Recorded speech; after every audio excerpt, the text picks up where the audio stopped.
우리 성경 말씀 다시 한번 읽을까요? 읽읍시다. 시작. 예수께서 그들에게 항상 기도하고 낙심하지 말아야 될 것을 비유로 말씀하여. 이 비유입니다. 파라볼레, 우리 또 알레고리 이렇게 비유라는 것은 어떠한 내용을 보다 확실하게 드러내기 위한 예화라는 것이죠. 문제는 저 성경 구절이 이 비유의 목적이 분명하다고 말하고 있다는 것입니다. 예수께서 그들에게 항상 기도하고 낙심 말아야 할 것을 비유로 말씀하여. 빛의 속도로 성경 구절이 자꾸 사라지는데 다음 성경 구절을 할 때까지 보여주세요. 다시 보여줘 보세요. 그래요.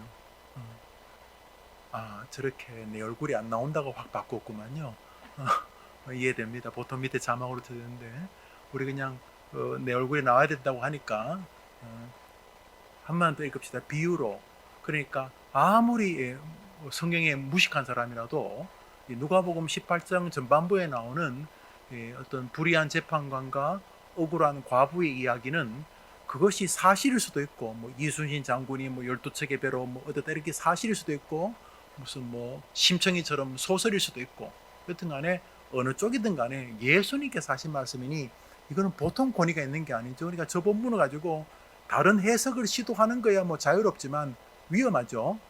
또 꺼졌다, 희한하게. 본문 보여달라니까 자꾸 그렇게 바꾸세요. 무슨 마음이 있어요? 읽어봅시다. 시작.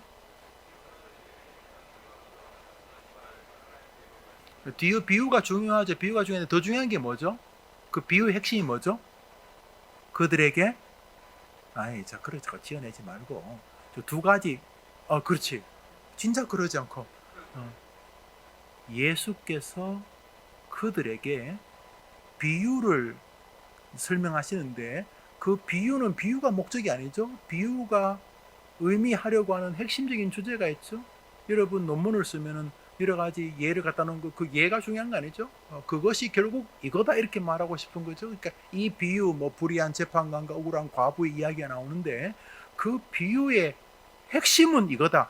그 말 하려고 이 비유를 했다 이런 말씀이다 이런 것이죠. 그러니까 아무리 성경이 무식한 사람도 1절을 2절을 3절을 읽으면서 다른 의도를 개발하는 것은 일감이 아니죠. 우리 한번 읽어볼까요? 시작. 예수께서 그들에게 항상 기도하고 항상 기도하는 것. 두 번째로 낙심하지 말아야 할 것 두 가지를 이렇게 항상 기도하는 것과 기도할 때에 혹은 뭐 삶에서 낙심하지 않아야 될 두 가지 주제를 말하려고 이 비유를 했다 이렇게 말하니까 여튼간에 신앙이 뭐 쥐꼬리만 하든 엄청 대단한 신앙이든 간에 어떤 신앙을 가진 사람이라도 오늘 본문에서 두 가지 교훈에 심정적인 동조를 올려놔야 예수님이라고 인정하는 거죠. 예수님이 이야기하는데 너는 뭐 짓거려라 나는 내가 알아서 할게 그러면 아무것도 아니지 않습니까? 그러니까 오늘 본문은 뭐가 떠들면서 듣던 게임하며 듣던 뭐 핸드폰으로 뭘 주워 듣던 뭐 아니면 딴 생각을 하고 듣던 여튼간에 어떻게 듣든지 간에 오늘 예배와 설교에는 두 가지 예수님이 하시려고 하는 의도를 수납해야 되는 거죠. 첫 번째로 항상 기도하고 낭망치 말아야 할 것을 비유로 설명했다니까 이 비유는 결국 뭐 하라는 거죠? 또 지어내네. 첫 번째 비유는 무슨 의도를 우리에게 각인시키려고 하는 거죠? 그렇죠. 항상 우리는 그냥 기도해. 밥 먹을 때도 기도하고 뭐 이렇게 좀 안 좋은 일 있으면 기도하고 또 뭐 위험한 일이면 기도하고 또 중요한 앞길을 좀 더 발전시킬 것 같은 시험, 좀 더 나은 시험, 뭐 9급보다 8급, 8급보다 7급 뭐 좀 나은 게 있잖아요. 그게 나은지 안 나은지 모르겠지만 더 나았다고 생각하는 뭐 그냥 일평사원보다 뭐 과장 뭐 시험 있다 칩시다. 그러면 그런 시험을 칠 때 아무리 믿음이 없어도 하나님 도와주시면 좋겠습니다. 그렇게 하잖아요. 그죠? 뭐 갑자기 애가 열이 나거나 뭐 부모님이 갑자기 돌아가시려 그러면 우리가 기도하잖아요. 기도. 그죠? 억울한 일 당하면 막 너무 놀라우면 하나님 좀 도와주세요. 뭐 그렇게 하잖아요. 그러니까 그런데 그런 기도는 사실 누구나 해요. 그죠? 그런데 주님이 원하는 것은 그런 기도가 아니죠. 어떤 기도죠? 항상 기도하고 주님은 그걸 기대하는 거죠. 이 설교를 듣고 김 목사, 이 목사 항상 기도하려고 해야 된다 이 말이죠. 이렇게 받아들여야지 예수님이라고 인정해 드리는 거죠. 두 번째로 뭐라고요? 낙심하지 말아야 할 것. 말하라는 말은 내 쪽에서 의지의 발현이죠. 낙심은 어떻게 그 내가 마음대로 그렇게 말하면 안 돼요. 뭐 낙심하지 않게 해야지 이런 소리도 하면 안 돼요. 낙심하지 말아야 될 것을 이렇게 말하는 것은 낙심을 할 건가 말 건가의 주체가 나라는 거죠. 그러니까 예수님이 말하고자 하는 의도를 우리가 이해를 해야 되겠죠. 주님은 오늘 이 본문을 통해서 두 가지를 말하고 싶은데, 하나는 항상 기도하는 것과, 두 번째로 낙심하지 않아야 될 것에 포지션을 정해서 내게로 나오라고 주님은 말씀하셨다. 이 본문이죠. 동의합니까? 설교 끝!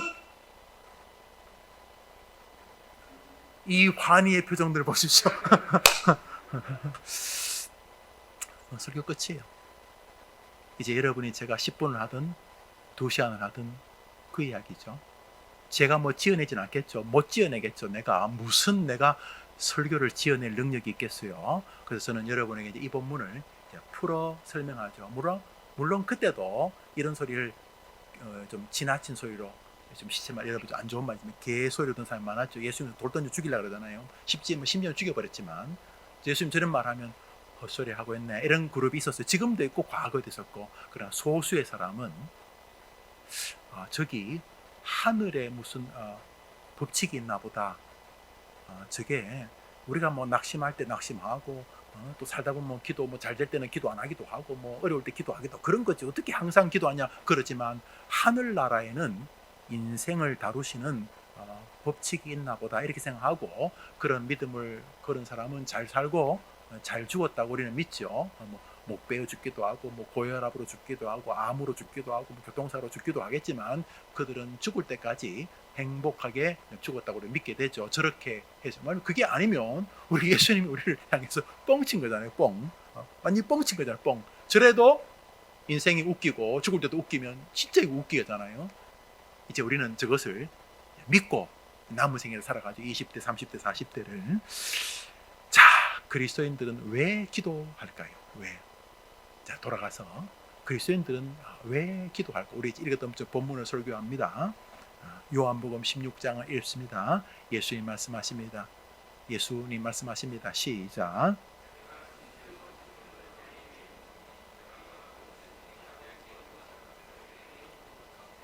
예수님이 좀 과감하게 말씀하셨어요. 내가 진실로, 저게 이제 우리 원어로 아멘 아멘이요. 내가 아멘 아멘, 내가 진실로 너에게, 같은 말을 반복하면, 여러분 부모님들이 같은 말을 반복하면 어떤 느낌이 들어요? 제 아이가 되십시다. 김성도, 음식물 쓰레기 버려라. 한번 하면은 뭐 안 할 수도 있어요. 김성도, 벌써 두 번 부르면 벌써 엄마 분위기 안 좋은 거예요. 이름을 두 번 부른다는 게 벌써 성질 난 거예요. 혹은 중요한 거. 또 빨간 펜. 자, 이거 중요합니다. 밑줄 짝 이 두 번 강조하는 거죠. 뭐 하자는 거예요? 중요하다는 거죠. 내가 진실로, 예수님이 한마디만 해도 사실은 진실인데 예수님이 거듭 강조해요. 이게 인간의 죄성이고 우리를 향한 주님의 사랑의 표출이죠. 내가 진실로 확실하다는 거죠. 평소 한마디만 해도 확실하지만 이건 진짜 하늘과 땅을 다스리는 법칙이라는 거죠. 뭐요? 내가 너희에게 이르는 이것이, 이게 뭔데요? 너희가 무엇이든지 따라합시다. 아버지께 구하는 것을, 한 번 더 합시다. 아버지께 구하는 것을 주시리라. 그런데 누구 이름으로 준다고요? 야, 이거 용감합니다. 용감해. 주님이 주시는데 반드시 예수의 이름을 보고 주겠다는 거죠. 그냥 여러분이 이렇게 무슨 딸기를 여러분에게 누가 선물했다 치면, 딸기를 뭐 한 5개, 10개 정도의 손에 받을 수 있겠어요. 딸기 한 200개 정도, 딸기 한 200개를 여러분 손에 받을 수 있어요? 네. 그럼 어떻게 받아야 돼요? 뭐 바구니가 필요하지. 바구니 이름이 예수예요. 주님이 주시는데 예수의 이름으로 주겠다 그랬어요. 근데 그걸 당신이 말하는 거예요.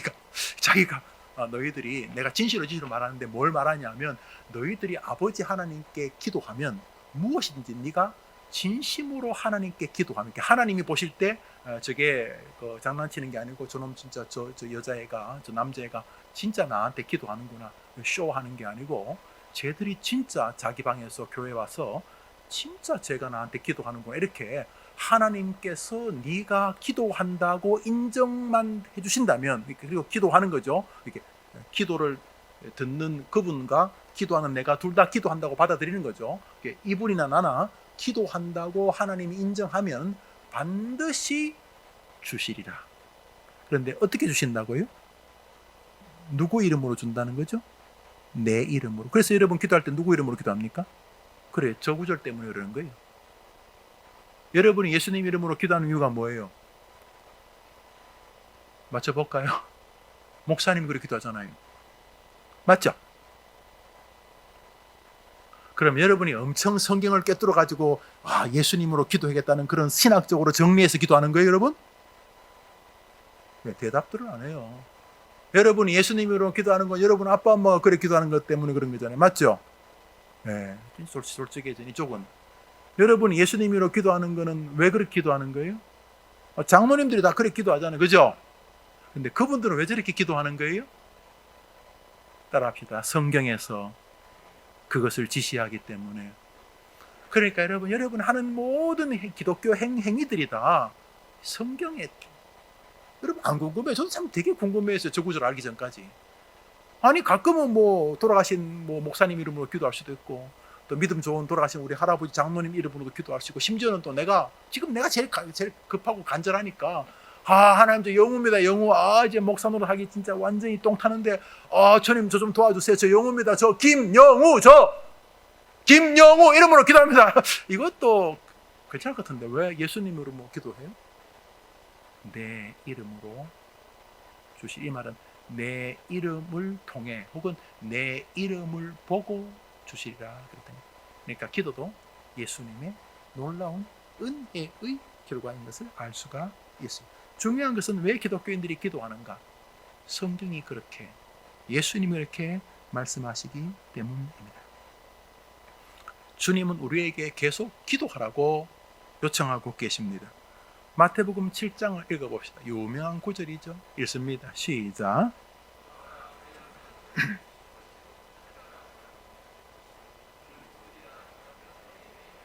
만일 기도가 별것 아니었으면 주님은 우리가에게 그 시간에 더 보람 있는 일을 하라 그랬을 거예요. 더 보람 있는 일, 뭐 열심히 땅을 팔아든지 뭐 다른 거 있잖아요. 뭔가 그게 더 영적으로 보람 있으면 왜 기도하라 그래요? 딴 거 하라 그러지?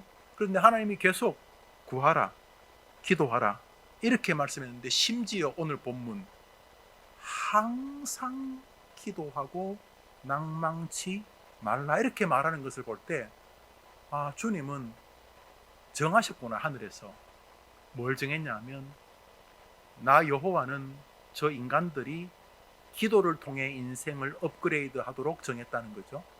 그것이 정서적이든, 사람이 막 열등감, 뭐 우울증, 뭐 괴로움, 뭐 시기, 낙심 뭐 이런 거 다 있잖아요. 이렇게 있다가 여기서 업그레이드, 용기, 기대, 감사, 인내, 너그러움, 풍요, 이런 것들 말이죠. 이런 것들, 하여튼 뭐 정서적인 것이든 육체적인 것이든 지적인 것이든 신앙적인 것이든 인간관계도 이게 참 이게 난제죠. 난제. 야, 이거 진짜 개 100마리하고 사는 게 낫지 인간하고 이거, 인간은 영원한 숙제구나 싶지. 인간이 정말 쉽지 않지. 인간이 어릴 때부터 나 죽을 때까지 인간관계란 게 참 쉽지가 않은 거예요. 그런데도 하나님은 이런 모든 것들도 기도를 통해 강화되기를 원하시고, 그것을 하늘의 법칙으로 정하시다는. 그러니까 훨씬 더 뭐 보람 있도록 딴 거 하라고 하면 뭐 득도해라, 득도. 뭐 자기 마음을 막 이렇게 강하게 득도해라. 뭐 이렇게 뭐 책을 많이 보면서 인간에 대한 이해, 뭐 자기 개발류 종류의 그런 책들을 보면서 뭐 발전시키, 이렇게 말 안 하고, 성경은 항상 기도하고 낭망치 않는 방식으로 인생을 진행시켜라. 왜냐하면 내가 그 방식으로 인생들에게 복을 주려고 정했기 때문이다. 이렇게 말하는 거죠. 자, 오늘 본문을 같이 한번 읽겠습니다. 누가복음 18장을 이제 읽습니다. 시작. 항상 기도하고 낭망치 말아야 될 것을 저에게 비유로 하여 가라사대, 어떤 도시에, 왜 안 보여져요? 이 방송실이 별로 안 도와주네, 그죠? 읽어볼까요? 시작. 항상 기도하고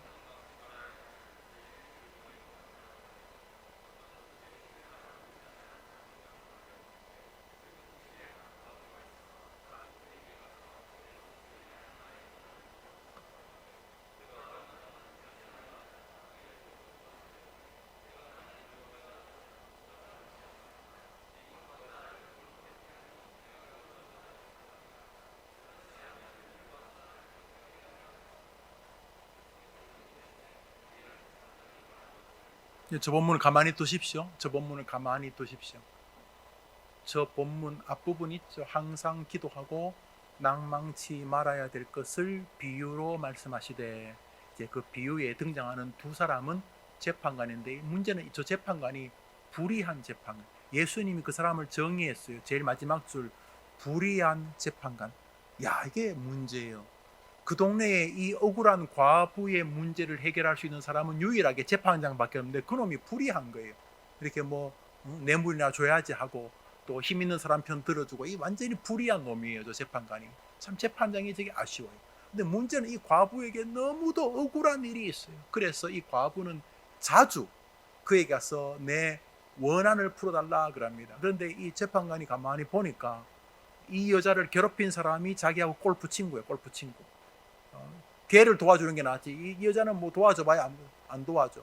또 안 도와줘. 그래서 여봐라, 내쫓아라. 새벽에 또 와. 안 되겠다, 저 난지도 버려라. 난지도 버렸는데 밤에 새벽에 다시 기어와가지고 또 문을 두드리고 도와달라 또 들어. 계속 그러니까 자다가 이 재판장이 일어나가지고, 야, 나는 하나님도 안 믿고 뭐 사람도 안 무서운데, 야, 저 여자가 나를 너무 번거롭게 한다. 지금 몇 시냐? 새벽 3시입니다. 이야, 여봐라, 내가 저 여자 그 원한을 안 도와주면 내쫓으면 또 올 것 아니냐. 두드려 패서 내쫓으면 또 기어올 것 아니냐. 여봐라, 저 여자가 소원이 뭔지 모르겠다만 들어줘라 라고 말했다는 거예요. 비유예요, 비유. 그 시대에 저런 일이 있었는지는 모르겠는데 예수님이 비유로 하시는 거예요.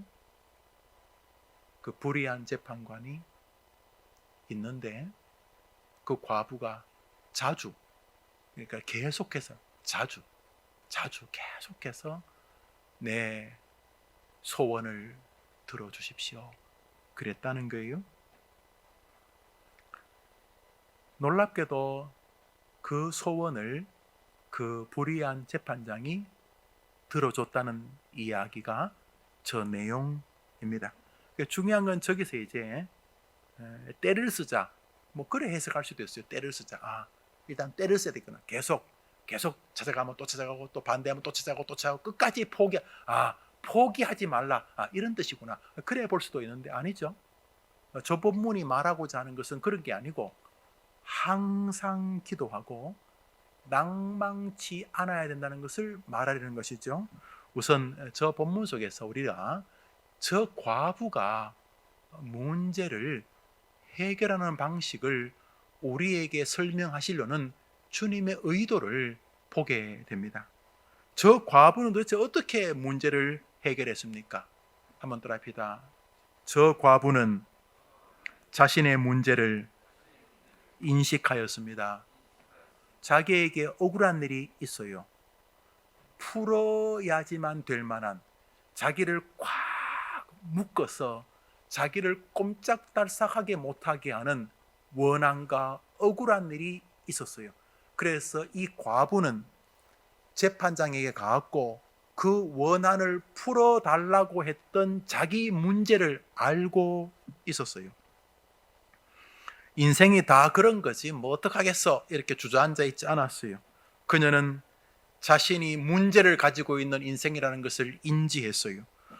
문제에 대한 인지가 그녀를 예수님의 비유의 중심에 서게 했습니다. 만일 이 과부가 자신에게 그런 문제가 없었다면 재판장에게 찾아갈 리도 없지 않았겠습니까? 또 문제가 있어도 그것을 운명에 돌리고 체념하면서 아휴, 뭐 다 인생이 그런 거지, 뭐 이래 살다 죽는 거 아니야? 그러면서 팔자 타령이나 하고 신세 한탄이나 하였다면은 그 문제는 결국 그녀를 파멸시켰고 평생 이 가슴앓이, 가슴 눌림, 억울함, 원통함, 패배의식에서 못 벗어났을 것입니다. 그녀가 어떻게 문제를 해결했는가? 첫 번째로 자기의 문제를 인지하고 있었다는 것이죠. 많은 사람들은 내가 볼 때 심각한 상태인데, 목사님 우리 시대는 다 이래요, 그렇게 말하더라고요. 우리 시대가 다 그렇든지, 네 친구가 다 그렇든지 너는 어떠냐 하는 것이죠. 그냥 가슴앓이 하고 사는 거죠. 그러려면 할 수 없지 뭐. 그래 살아야지 뭐. 그런데 성경은 안 그렇게 살 수 있는 길이 있는 정도가 아니라 그 문제거리가 완전히 인생을 축복으로 바꿀 수 있는 길이 놓여 있는데, 인생이 그런 거지 뭐. 나만 그런 것도 아니고 다 그렇고 뭐 그냥 그런 거지 뭐. 어떡하겠어 하며 세월이나 신세만 한탄한다면 그런 인생이 되지 않겠습니까? 놀랍게도 그녀는 그렇게 하지 않았습니다. 그녀는 자신에게 해결해야 될 아픔이 있음을 인식했습니다. 다시 말해 자신에게 지금 문제가 있다. 그녀의 문제는 원수의 공격이었는데, 원수의 공격은 두 가지죠. 원수가 되게 세거나 내가 굉장히 약하거나. 원수가 돌을 던졌는데 내가 슈퍼맨이면 그 돌이 뭐 돌팔매질이 되겠어요. 그러니까 원수가 공격하는 데는 원수 그놈이 세거나 내가 약하거나 둘 중에 하나겠죠. 내가 엄청 세면 뭐 유치원 애가 나한테 다리 걸어봐야 뭐 지가 다리 부러지겠지, 난 안 부러질 것 아닙니까? 반대로 원수가 탱크라면 내가 아무리 주먹을 해도 안 될 거 아닙니까? 그러니까 원수에게 문제가 있거나 내게 문제가 있거나 여튼간에 이 과부에게는 원통함이라고 하는 문제거리가 있었습니다. 그런데 그 문제거리가 그녀가 축복된 생의 주인공이 되는 출발점이었어요. 한번 짭시다. 문제를 정직하게 인식하자. 도망 다니지 말고 도망. 문제거리 생각하는 걸 힘들어하는 사람 많아요. 그 문제거리를 혹시나 생각할까봐 게임해. 게임. 혹시 홀로 있으면 문제거리를 생각할까봐. 그래서 음악 들어. 그것도 큰 소리로. 잔잔하게 들으면 문제거리를 인식할까봐 막 이렇게 들어요. 왜냐하면 혹시 조용하면 문제거리가 떠오를까봐. 그래서 끊임없이 문제를 피하죠. 끊임없이. 근데 그녀는 자신에게 문제가 있다는 것을 인식합니다. 그것이 그녀의 축복된 생의 시작이었습니다. 두 번째로, 그녀는 그 문제를 해결할 사람에게 찾아가서 그 문제가 해결될까지 밤낮 간청하게 됩니다. 안타까운 것은 그 찾아간 사람이 아주 인간 말종이라는 거예요. 아주 그 나쁜 놈, 재판장, 이 몹쓸 놈이에요. 그렇지만 어떡하겠어요? 그 마을의 문제를 해결할 수 있는 유일한 사람은 그 사람이니까. 그래서 그녀는 그 재판장에게 찾아가서 자신의 문제를 해결해 달라고 강조합니다. 우리는 이것이 하나님께 기도하는 태도라는 것을 이미 잘 알 수가 있어요. 왜냐하면 예수님께서 서두에 항상 기도하고 낭망하지 않아야 할 것을 비유로 말씀하셨다고 말하므로 이 본문 전체가 기도를 강조하겠다는 것을 알 수가 있습니다. 그녀는 또 기도하고 또 기도합니다. 그래서 그것을 아마 항상 기도의 예로 드신 것으로 보입니다. 불의한 재판장이 하고 한 번 말해서 들어줬으면 뭐 또 가겠어요? 안 들어주고 또 안 들어주고. 우리가 기도하다 보면 마치 안 들어주시는 것 같을 때가 있어요. 기도하는데도 왜 안 들어주지? 그러나 주님은 기도하라고 하지 않고 항상 기도하라고 말씀하시므로 우리의 삶이 기도의 모드로 살려지기를 바라시는 거죠. 전철을 타면서도, 공부를 하면서도, 직장을 다니면서도 늘 마음속에 하나님을 향한 소원이 있는 거죠. 가령 학생들이 공부한다 칩시다. 하나님 이제 공부합니다. 선생님이, 교수님이 열심히 하실 때에 제가 잘 인지하게 도와주시고, 지금 가르치시는 것과 지난주에 가르친 것이 내 머릿속에서 잘 정리되게 해줘서 종합적인 사고력으로 다가오게 도와주시고, 내가 좀 예습하거나 복습하는 부분들에게 이것이 도움되게 해주시고, 또 이것이 실제적으로 잘 적용되게 해 주십시오. 이렇게 기도하면서, 수업하지만 마음으로는 기도하면서 출근할 때도 하나님, 제가 또 직장이라는 이 큰 전쟁터로 갑니다. 물론 기쁘기도 하지만 전쟁이라는 게 막 총알, 칼 막 날아오잖아요. 주님, 말 한마디가 비수가 될 수도 있고, 내가 성실했지만 상대방이 오해를 할 수도 있고, 또 내가 최선을 다했지만 나보다 더 뛰어난 고수들이 볼 때는 하수의 레포트일 수도 있고 결과물일 수도 있는데, 하나님 도와주셔서 배울 수 있는 마음, 또 지혜로운 마음, 또 인내하는 마음, 또 성숙하는 그런 삶을 내게 달라고. 오늘 내가 샷더 문을 올리고 가게 문을 열 때에 많은 고객들이 올 때 그 고객들과 좋은 교제를 할 수 있도록 도와달라고, 또 좋은 사업을 할 수 있도록. 우리는 범사에 기도하면서 일을 처리할 수 있는 거죠. 주님 원하는 게 바로 그거죠. 항상 기도해야. 그 주님이 우리를 돌아볼 때 우리가 뭘 하고 있더라도 마음속은 하나님 의존적이기를 기대하고 계신다, 이런 것이죠. 그런데 기도에 치명적인 방해꾼이 존재한다는 것이죠. 항상 기도하려고 하는데 방해되는 방해자의 이름은 바로 낭망이라는 것입니다.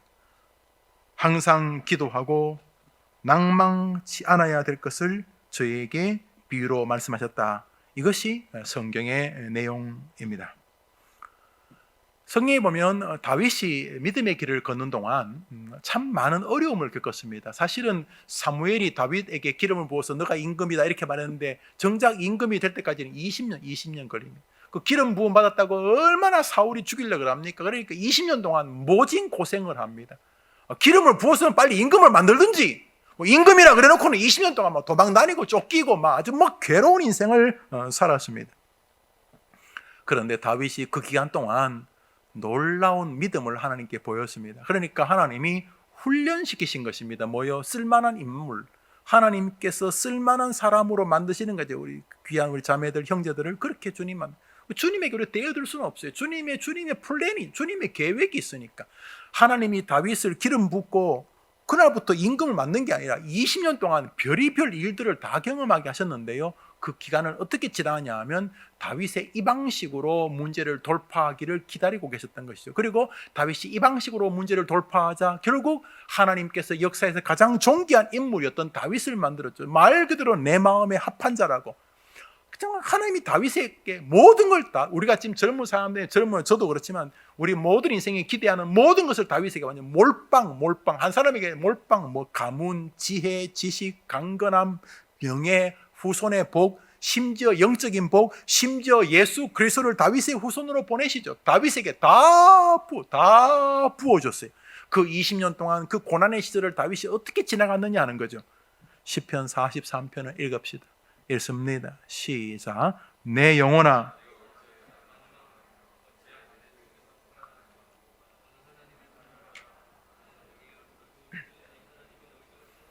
다윗이 똑똑한 사람입니다. 다윗이. 왜냐하면 항상 기도하고 낭망치 않아야 될 것, 항상 기도하고 낭망치 않아야 될 이 땅에서 하나님이 기대하는 이 양대 산맥의 교리를 스스로 지탱하기 위해서 그는 자기에게 계속 가르칩니다.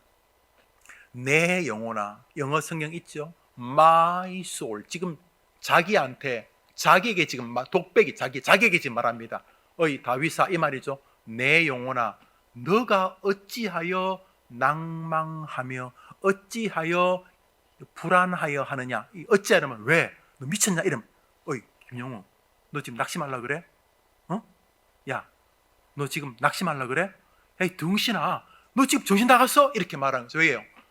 하나님이 기대하는 것은 항상 기도하고 낭망치 않는 신앙의 모습으로 하나님께 나아오는 것인데, 다윗이 뭔가 어려운 일을 겪으면서, 다윗도 인간이니까 낙심, 두려움이 몰려올라 그런 거예요. 그때 잠시 서가지고 두려운 게 그게 문제가 아니고, 저 어른이 계약서를 가지고 왔는데 그 계약서가 뭐냐 하면 항상 기도하고 낭망치 않으면 내가 너에게 복을 주겠다는 이 계약서이기 때문에, 계약을 위반하면 완전히 나가리가 되는 것이기 때문에 다윗은 지금 자기에게 말합니다. 어이 다윗아, 지금 뭐 하는 거야? 지금 블레셋이 아무리 세고 애굽이 아무리 세고 가난이 어떻고 직장이 어떻고 결혼이 어떻고 무슨 세상이 나를 다가와서 괴롭히려고 해도 너 지금 뭐 하는 거야?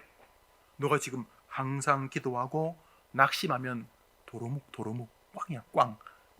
너 어찌하여 지금 너 어쩌려고 낙심하느냐. 그러니까 다윗은 끊임없이 하나님께로도 믿음을 향하지만 끊임없이 자기 자신에게 심층 탐구, 낙심이나 염려나 근심이나 두려움이 올려고 할 때마다 먼저 자기에게 지금 말해. 지금 뭐 하는 거야? 다윗, 너 지금 뭐 하는 거야? 내 영혼아, 어찌하여 지금 너 지금 어쩌려고? 너 지금 뭐 인생이 지금 막 이제 시작, 이 30대, 20대, 40대 이제 뭔가 해보려고 하는데 너 지금 미쳤어? 너 지금 뭐 하는 거야? 낙심하는 거에 대해서 예민한 것을 알 수 있습니다. 사단은 우리를 가지고 놀죠. 낙심에 빠져서 방에서도 안 나오고, 낙심에 빠져서 인간관계 작살내버리고, 낙심에 빠져서 예배 설교에 대한 태도가 우습기 짝이 없게 되고, 낙심에 빠져서 모든 인간관계가 초토화되어 버리죠. 그리고 자신이 낙심하는 것이 왜 정당한지를 변명하는 졸장부 앞에 우리가 서지 않습니다. 우리 모두가 다 그런 거예요. 아니 뭐 세상 모든 사람은 그래요. 표현 방식만 다를 뿐이지. 원망할 수도 있고 조용히 침묵하지만 가슴 속에서 낙심에 사로잡힐 수도 있고. 그런데 성경은 하지 말라는 것이죠. 하지 말라고. 오늘 예수님은 베드로나 바울도 아닌 친히 당신이 우리에게 말씀하셨습니다. 항상 기도하고 낙심하지 말아야 할 것을 비유로 말씀하시되, 결국 이 과부의 이야기는 기도와 낙심에 관한 우리의 신앙을 다시금 촉구하시려는 손길임을 알 수가 있습니다. 하나님이 계시고 여러분이 있습니다. 여러분이 뭐 5대째 예수를 믿든 뭐 3대째 예수를 믿든 아버지가 뭐 목사님, 장로님, 집사님, 권사님이든 간에 결국 신앙은 1대1의 관계입니다. 우리 대한민국 사람은 넓어서 뭐 남편도 같이 쓰죠. 우리 남편, 부인도 우리 와이프 이렇게 말하고, 우리라는 게 뭐 참 의미 있는 민족인데 결국은 뭐 그러지만은 신앙만큼은 우리가 아니죠. 나의 하나님, 나의 하나님. 신앙은 결국 실존이죠. 하나님과 여러분, 이 둘 사이에 누구도 못 끼어들죠. 뭐 연인도 있고 부모도 있고 뭐 그러지만 결정적일 때는 하나님하고 여러분 둘만 남지요. 주님이 뭐라 그래요? 항상 기도하고 낭망치 않는 모습으로 내게 나오라 그러죠. 이분을 바꿀 생각은 꿈에도 하지 마세요. 이분 바뀔 리가 없어요. 여러분이 바뀌어야 되겠죠. 그렇지 않습니까? 그러면 왜 우리가 항상 기도하거나 기도하면서 낙심하는 일에서 자유롭지 못할까? 왜 항상 기도도 못하고 계속 낙심에서 벗어나지 못하면서 왔다 갔다 하는가? 첫 번째 이유가 있습니다. 한번 따라합시다. 의심하는 기도로 일관하기 때문에. 항상 기도도 못하고 기도하면서도 낙심에서 자유롭지 못하는 이유는 의심하는 것과 상관이 있습니다. 야고보서 1장을 읽겠습니다. 읽읍시다. 시작. 너희 중에 모든 사람에게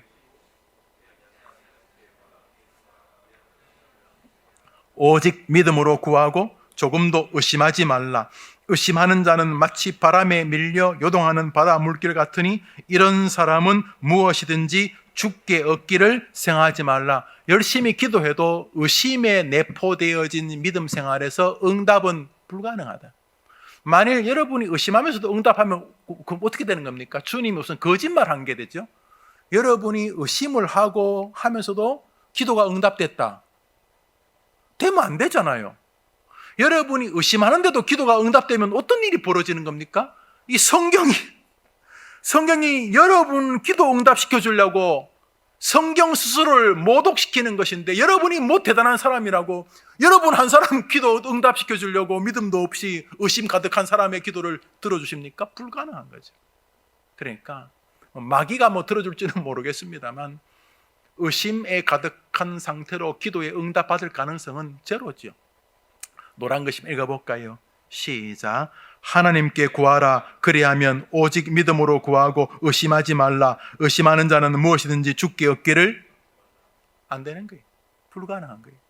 하나님께 구하라. 그리하면 오직 믿음으로 구하고 의심하지 말라. 의심하는 자는 무엇이든지 주께 얻기를 생각하지 말라. 그러니까 우리가 항상 기도 못하거나 기도의 삶을 살아가거나 살지 못하거나 계속 낙심하는 믿음 생활의 핵심은 의심에 관한 태도가 중심에 있다는 거죠. 기도한다고 들어주시겠나? 그 시간에 아르바이트 하는 게 낫지, 뭐 이런 식이죠. 아이고, 기도가 그 마인드 컨트롤이야, 그 자기 암시 같은 것이지. 뭐 기도하면 약간의 긍정적이 되겠지. 사람이 뭐 그쪽으로 방향을 틀 테니까. 그렇다고 뭐 하나님께 기도한다고 들어주시겠어? 그런 사람은 주께 것이라고 생각하지 말라. 불가능하다, 이런 것이죠. 그러므로 기도하는 사람이 기도하면서 의심하기 시작하면 그 시간부터 기도에 힘이 빠지기 시작합니다. 의심하는 사람의 특징은 하나님이 자기입니다. 자기가 하나님이에요. 기도하면서 이건 안 될 거야. 기도하면서 하나님의 전능함과 하나님의 역사에 함몰되는 게 아니라 기도하면서 하나님을 자꾸 자기 수준으로 기도하면 할수록 하나님께로 가는 게 아니라 기도하면 할수록 하나님을 자기 수준으로 끌어내립니다. 상상 안에서 이건 안 될 거야. 그 사람의 기도 안에는 기도가 가지고 있는 본질적인 요소, 항상 기도한다는 그 간절함과 하나님의 전능함을 온전히 신뢰하는 데서 오는 용맹과 담대함이 치명적으로 결여되어 있는 것입니다. 그러므로 그 기도는 사실 수명이 길지 않습니다. 의심하는 기도의 호흡은 짧습니다. 의심하면서 어떻게 기도할 수 있습니까? 뭐 앞에서 목사님이 주여 외치자고 하고 뭐 교육자들이 뭐 앞에 선생님들이 또 찬양한 사람들이 뭐 외치자고 하지만 그거 뭐 공연불이죠. 이렇게 날아다니는 것들이. 그러므로 왜 항상 기도하고 낙심치 않아야 된다는 말씀 앞에 서게 되느냐 하면 끊임없는 의심의 마음이 우리 안에 사단에 의해서 흐느끼고 있기 때문입니다. 계속 여러분들의 기도의 방해는 사실은 여러분 자신입니다. 기독교는 성경의 종교입니다. 그러므로 성경을 넘을 수 없습니다. 여러분이 왜 예수를 구주로 믿습니까? 내가 곧 길이요 진리요 생명이니 나로 말미암지 않고는 아버지께로 올 자가 없다고 성경에서 말하기 때문입니다. 여러분 어떻게 하나님께 기도합니까? 아버지께 구하라 그리하면 주시리라 성경이 말하기 때문입니다. 왜 예수 믿습니까? 주 예수를 믿으라 그리하면 너와 내 집이 구원을 얻으리라 말씀하시기 때문에. 왜 예수만 믿어야 됩니까? 천하 만민에게 구원 얻을 다른 이름을 주신 적이 없기 때문이라고 성경이 말하기 때문입니다. 그러므로 성경과 관계없이 성경이야 그렇지만 나는 내 마음대로 열심히 믿겠습니다. 불가능합니다. 그런 면에서 저 구절 의심하면서 기도하는 것이 응답될 가능성은 제로입니다. 제로인데 계속 기도를 한다면 그거는 누군가를 속이고 있는 것입니다. 아마도 자기 감정에 속을 수도 있습니다. 사실 기도만이 아니어다 감동스러운 영화만 봐도 눈물이 지금 나오잖아요. 자기 신세가 한탄스러워서 장소가 교회고 어둠침침한 곳에서 분위기 있는 음악에 따라서 외치면서 그 감정에 휩싸여서 눈물을 흘릴 수 있는지는 모르지만 의심이 내면에 흐르고 있다면 기도 응답은 요원할 것입니다.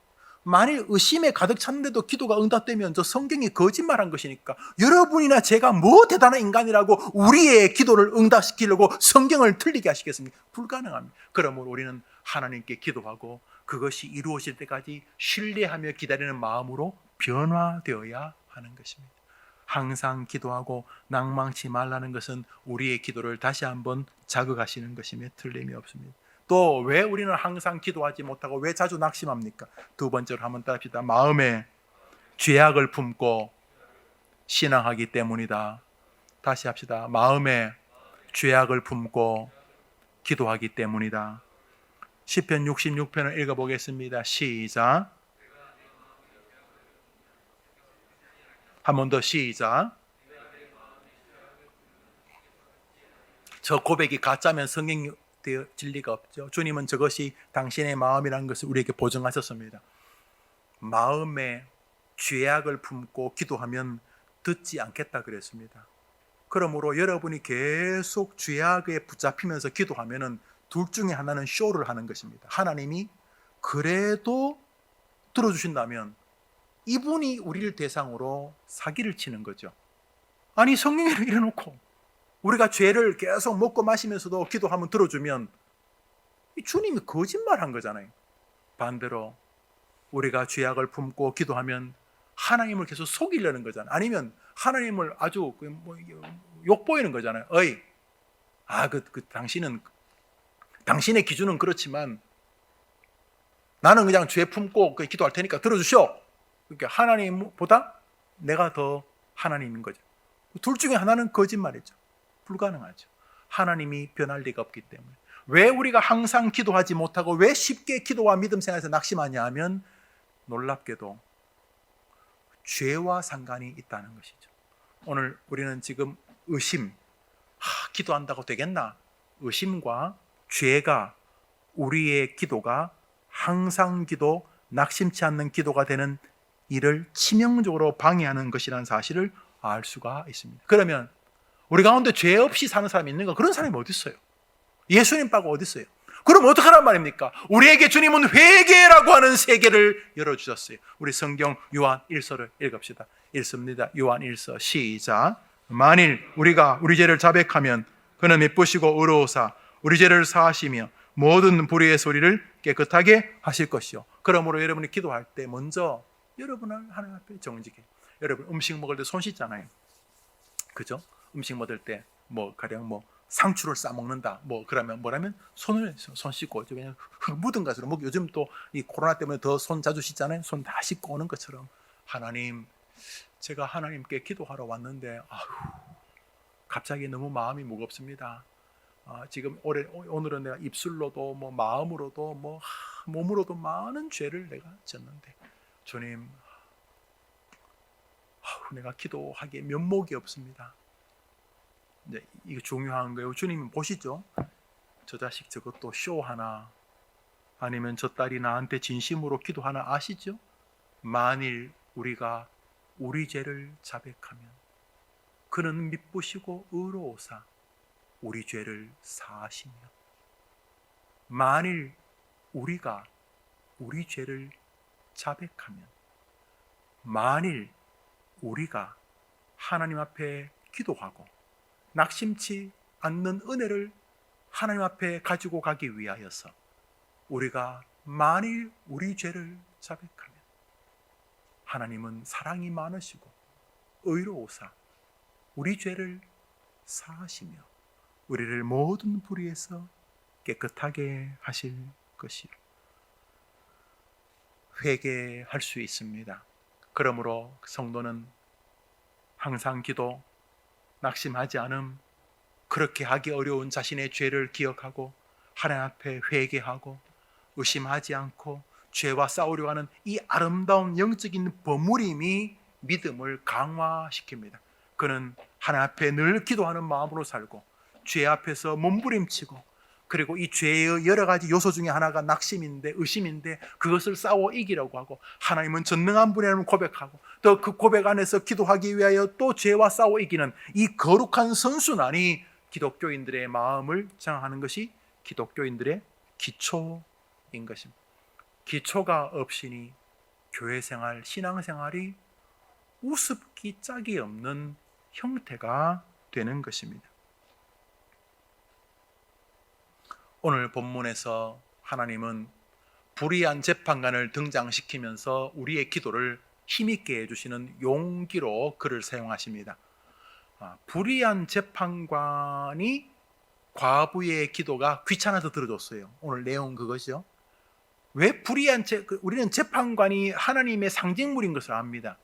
아주 주님이 이 본문 안에 누가복음 18장 안에 우리를 향한 사랑을 담아두셨어요. 뭐냐 하면 극적인 예예요. 가장 쓰레기 같은 하나님의 기도의 응답을 이 순위가 있다면 제일 쓰레기 같은 인간을 비유하신 거예요. 저 인간은 불의하고 악한 인간이다. 그 불의하고 악한 인간도 항상 기도하고 낭망치 않는 것을 들어주었다면, 예를 든 거죠. 들어주었다면 그 인간 말종, 사랑도 없고 그냥 이상한 인간, 이 뇌물만 기대하고 있는 이 인간 말종도 항상 기도하고 낭망치 않는 것을 들어줬다면, 얘들아, 해림교회 청년들아, 조금도 불의하지 않고 온전한 사랑으로 자기 아들 예수 그리스도 성자 하나님조차 너희를 위해 십자가에 내어주신 너희 아버지 하나님은 이 불의한 인간 말종도 항상 기도하고 낭망치 않을 때 들어줬다면, 전혀 불의가 없는 사랑의 하나님은 항상 기도하고 낭망치 않으면서 나와 기도하는 너희들의 기도를 들어주시지 않겠느냐, 이 말을 하고 싶으신 것이죠. 그러니까 이 비유는 우리를 향한 주님의 사랑의 손길이죠. 이 쓰레기 같은 이 재판장을 비유로 드신 것은 하나님이 그렇다는 뜻이 아니라, 그런 쓰레기 같은 것도 항상 기도하고 낭망치 않게 나와 간구하는 자를 들어주었다면, 예죠, 그렇다면은 이런 말종이 아닌 정말 너희를 사랑하는 하나님이 항상 기도하고, 하나님은 분명히 때가 되어 나에게 복을 주실 것이야. 비록 다윗처럼 20년간 인생에 어려움이 있고, 비록 남겨진 고난이 좀 더 있다 손 치더라도 항상 기도하고 낭망치 않는 사람의 간구는 하나님이 반드시 들어주실 것이야 라고 하는 신앙을 우리가 고백하도록 이 비유의 불의한 재판장을 등장시키셨다, 이런 이야기입니다. 하나님 걱정할 거 없어요. 여러분, 목사님 저는요 기도해도 응답이 없어요. 거짓말 하지 마세요. 그건 불가능해요. 여러분이 항상 기도하고 낭망치 않고 있는데도 기도 응답이 없다는 건 그건 가능할 수가 없어요. 왜냐하면 그럼 성경이 거짓말을 한 거지. 이거 불가능하죠. 여러분이 죄송하지만 여러분이 대단한 인간이라고 여러분 하나를 속이려고 성경을 거짓말 한 책으로 만들어요? 그럴 리 없어요. 저도 그래요. 그래서 저는요 살아오면서 제가 기도한 걸 하나님 정말 다 들어주셨구나. 제 주변의 사람 그런 말을, 김 목사 기도하는 거 하나님 다 들어주셨네. 또 저희 가족도 그럼 제가 기도하는 거 하나님 다 들어. 돌아보니 그런 것 같아요. 정말 그렇지요. 그런 같아요가 아니라, 여러분 항상 기도하고 낭망치 않는데도 기도 응답이 없다. 불가능해요. 불가능해요. 그래서 마귀는 뭐해요? 저 수식에 여러분이 대입되지 못하게 하는 거예요. 왜요? 더운머리 저 총각이, 저 겨나픈 자매가 항상 기도하고 낭망치 않는 모드로 돌아서면 사단의 진지가 폭격을 맞거든요. 마귀가 자기들의 아지트가 그 한 청년 때문에, 한 자매 때문에 작살이 나니까 사단은 여러분이 항상 기도하고 낭망치 못하는 것을 못 봐요. 그래서 우선 항상 기도 못하게 해요. 딴 데 정신 쓰느라고. 영광스러운 기도의 시간인데 그 시간 안 가요. 딴짓 해, 딴짓. 왜? 혹시나 기도할까 봐. 항상 기도하고 낭망치 않는 태도가 되지 못하도록 계속 깐죽거려요. 야, 넌 불행한 거야. 너가 잘난 게 있냐? 너는 불행해.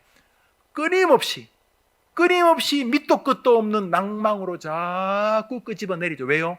한 자매가, 한 형제가 항상 기도하고 낭망치 않겠다는 저 성경을 붙잡고 자기 길을 정하면 한 사람을 통해 그 주변이 완전히 역사가 일어나기 때문에 마귀는 그 꼴을 못 보죠. 그래서 끊임없이 여러분을 낙심 모드로 몰아가죠. 끊임없이 낙심 모드로 몰아가죠. 성경 기자들은 이 사상을 알았습니다. 다윗, 시편 기자들만 안 게 아닙니다. 성경 안에 심어놓은 성경의 해석자라고 불리웠던 신약 성경 절반을 기록한 바울도 이 사실을 알았습니다. 낙심이 전쟁터라는 사실을, 낙심이 싸워야 될 그 적이라는 사실을. 고린도후서 4장 몇 절을 읽읍시다. 시작. 이러므로 우리가 이 직분을 받아 긍휼하심을 입은 대로 낙심하지 아니하고, 우리가 사방으로 우겨쌈을 당하여도 쌓이지 아니하며, 답답한 일을 당하여도 낙심하지 아니하며, 그러므로 우리가 낙심하지 아니하노니 그 사람은 후패하나 우리의 속은 날로. 저기 그 사람이 후패되는, 몸이 약간 병들고 안 좋은 일이 오죠. 바울도 얻어맞고 그랬겠죠. 이쪽으로 가려는데 못 가게 하고 뭐 남들은 잘 가는데 난 가려면 문이 막히고 그랬다는 거. 바울도 맞아요. 겉사람은 후패하는 내가 하는 행동이 육체가 약해진다는 거예요. 바울이 약해져요. 근데 약해진다고 뭐라 그래요? 나는 껍데기는 그럴 뿐이지 내 영혼은 날로 새롭도다. 그래서 그는 싸웁니다. 우리 노란 글씨 읽어볼까요? 시작. 낙심하지 아니하고 낙심하지 아니하며 같은 성경에 지금 1절부터 16절까지 낙심하지 않겠다는 것을 도배합니다. 느끼시죠? 하나님 들으라고 말하지만 다윗처럼 지금 자기들하고 하는 소리입니다. 나는 낙심하지 않을 거다. 물론 지금 아무것도 없어. 쉽게 말해 집도 없고 절도 없고 아무것도 없어. 그래 아무것도 없지만 나는 하나님이 계셔. 나는 성경 말씀이 있어. 나는 이 하나님 말씀이 사실이라는 것. 누가복음 18장에 나오는 그 과부가 이 시대에도 여전히 하나님이 역사하시는 방식의 사람이라는 것을 내가 증명할 거야. 내가 이제 20대인데, 내가 30대, 40대인데, 내가 내 인생을 걸고 나는 항상 기도하고 낭망하지 않아야 될 것을 말씀하시는 주님을 내가 샘플이 될 것이야. 이런 기도를, 이런 결심들을 바울이 한 것입니다. 그래서 바울이 어디 쉬웠겠어요? 가는 데마다 예수 전화 두드려 패고, 거기 보면 동족의 배신, 이렇게 나오거든. 그 사람이 배신은 참 아파요. 배신하지 마세요. 알았죠? 나하고도 배신하면 안 돼? 나도 여러분 배신 안 할 테니까. 좋아서 마음에 들었어. 바울도 동족에 배신당한 게 마음 아팠나 봐요. 바울을 고자질하고 현상금 다 먹고 그랬는지, 아니면 뒤에서 바울을 욕했는지, 여튼간에 바울도 힘들었대. 그래서 바울도 동족의 배신과 많이 나와요. 그때 어때요? 낙심이 올 뻔해. 낙심이 믿을 만한 사람한테 배신당하고 낙심. 육체도 바울이 많이 아팠거든요. 하도 두드려 맞으니까 허리 맞으면 허리 부러지잖아요. 허리뼈 부러지면 다윗이 또 바울도 한 1년 2년 또 허리 기부스하고 살고 안 그랬겠어요. 또 하도 많이 맞고 또 제대로 못 먹기도 하고 그러시니까 힘드셨겠죠. 그런데 그뿐이 없이 이 바울은 자기에게 말합니다. 낙심하지 말고 이것은 하나님 들으라고. 하나님 제가 낙심 안 합니다. 하나님 계시니까 나 낙심 안 합니다. 동식은 자기에게 지금 말하는 거예요. 다윗이 My soul, 내 영혼아 너가 어찌하여 낙심하. 자기에게 자꾸 말합니다. 사단은 뭐라 그래요? 너 지금부터 낙심 타임이다. 낙심. 어이 자매 낙심하자. 지금부터 30분 낙심 시작. 낙심. 너가 임마 어떻게 지금 낙심해야지? 야 임마 너는 정직해. 너네 임마 좀 정직해라. 임마 좀 낙심해야지. 네가 지금 돈도 없고 직장도 시원찮고 임마 또 발로 차이고 너네 임마 지금은 너가 임마 그 낙심해야지. 인간적이지. 이러면서 계속 속이죠. 왜요? 낙심하지 아니하고 하나님께로 나아가면 뒤집어져 버리기 때문에, 역사의 주인공이 되기 때문에, 하나님이 개입하시기 때문에. 갈라디아서 6장을 읽습니다. 읽읍시다. 시작.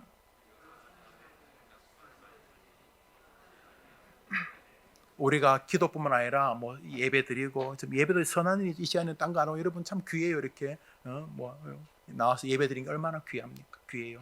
자, 그런데 여러분 이렇게 선한 일을 행하다 아무런 열매가 없는 것 같아요. 야, 나는 괜히 교회 와서 시간 낭비하는 거 아니야? 이 시간이 연애라도 하고 아르바이트라도 하면 차라리 돈이라도 생기지. 그럴 수도 있고, 또 여러분이 뭔가 남에게 이렇게 호의를 베풀었는데 저쪽에서 꼴값 한다 그러고 쇼 한다 그러고 또 그럴 수도 있고, 여튼간에 내가 가정을 위해서 애를 썼는데 가정에서 돌아오는 게 이상한 그런 모습이고, 여튼간에 우리가 선을 행하다 보면은 낙심할 수도 있고, 기도하다가도 낙심하지만 믿음의 길을 가다가도 낙심할 수 있어요. 그때 어떻게 하라고요? 한번 더 낙심하지 말지니. 노란 글씨 읽읍시다. 시작. 때가 이름에, 다시 노란 글씨 시작. 낙심하지 말지니. 사도 바울의 세상, 다윗 세상 똑같습니다. 오늘 예수님의 세상도 똑같습니다. 낙심이 모든 것을 망친다는 것을. 단순히 이것은 I can do it, 하면 된다, 할 수 있다, 이런 자기 감정적이나 마인드 컨트롤을 말하는 게 아니고요. 하나님에 대한 태도입니다.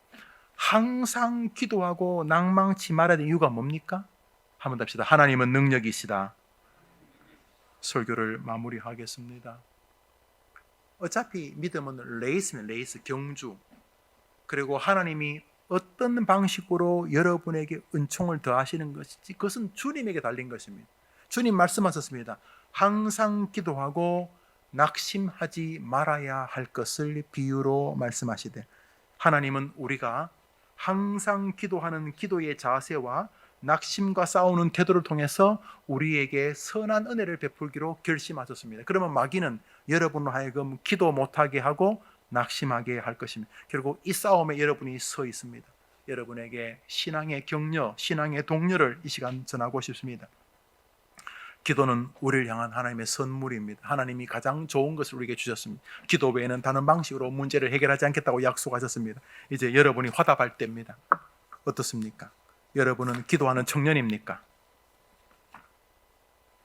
항상 기도하고 낭망하지 않아야 될 것을 비유로 말씀하시되, 여러분 하나님께 기도하고 있습니까? 여러분의 삶의 색채는 뭡니까? 낙심하지 않는 것입니까? 낙심에 짓눌려 있는 삶입니까? 하나님이 여러분을 보실 때 여러분의 신앙 색깔이 뭡니까? 항상 기도하고 낙심하지 않는 모습입니까?